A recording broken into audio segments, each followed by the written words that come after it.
Okay. So last time we did over under pass, we're going to look at the knee cut pass or the cut cross pass that Jerome's on the bottom. So similar concepts. So how we were kind of playing all this. One, I do want to pass his toe line or he's connected to me. So I'm going to use the slap and catch like we used in the over under. So as I approach, I'll slap and make this grip. So last time we stuffed it down. This time my hand is going to go on the hip and I'm going to cut an angle. The main problem with the cut cross pass is for people that don't know what they're doing. When I taught this to Tyrone, we probably did it from headquarters. Right? The problem is the reverse Danaher hook. Yeah, that's going to kind of really mess. And even if I start to come through here, and people are good at this game, there's a whole ton of stuff they can do. So really, the whole goal when you want to try and pass with the cut cross pass or knee cut pass is to get rid of this reverse Danaher. So from here, I'm not going to enter past the toe line. I'll use that slap and catch. The second I make this grip, I'm going to bring this arm inside and control his hip, and then I'm going to make a slight angle. I don't want Tyrone flat on his back when I cut across him. I want him on his hip. So I run this way.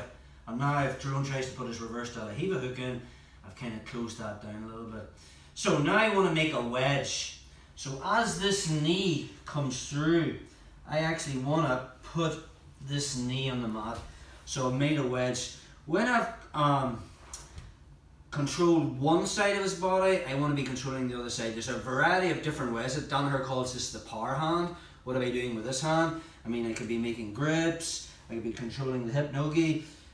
What's king is, the best is the underhook. That's what I want there. And I want to fill that space so Tyrone can't occupy it. I mean, if I'm here, Tyrone can make that, can underhook me basically. Just, yep, now, yeah. So the minute I win that underhook, my head comes through here. Underhook me now, bro. So, the other thing is, when I do cut cross pass and I have won the underhook, I definitely don't want this knee in the mat. Because even from here, Tyrone can bring his knee shield in. Okay. Bring it in now. No. Because my hip is on his hip. Okay, now from there, he's probably going to be tucked. So then I'll just find the elbow. I start to project my weight forward and bring my chin over my underhook. And now from there, it depends on what he does. If he does nothing, I just turn the corner. And wherever he moves, I'll follow him with my knee. But more than likely, just turn back onto your side. He's going to probably put me in quarter guard. So what I'm going to do is, once I get my head over my underhook hand, I'll just kick that off and turn the corner. So let's look at that again.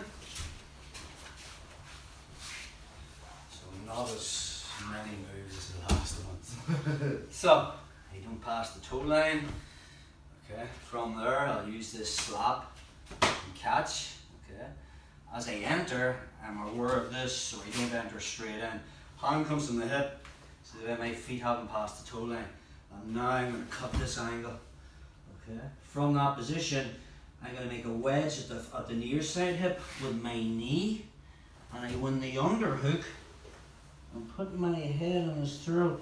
Once I get my knee to the mat, I've made the wedge. Yeah, Tyrone can bring his hand in, doesn't really matter.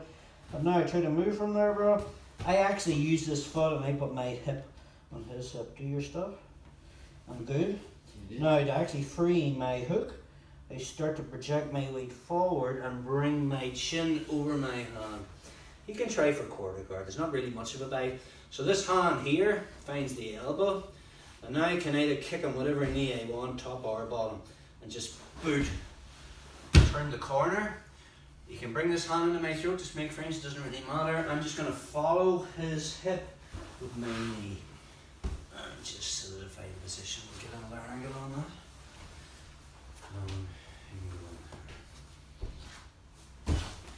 So don't enter past the toe line. Okay, I'll use the slap and the catch. Once I make that grip, I don't enter straight in. I want to roll on his hip, so I find his hip and cut an angle. Try to put the reverse Danaher hook in.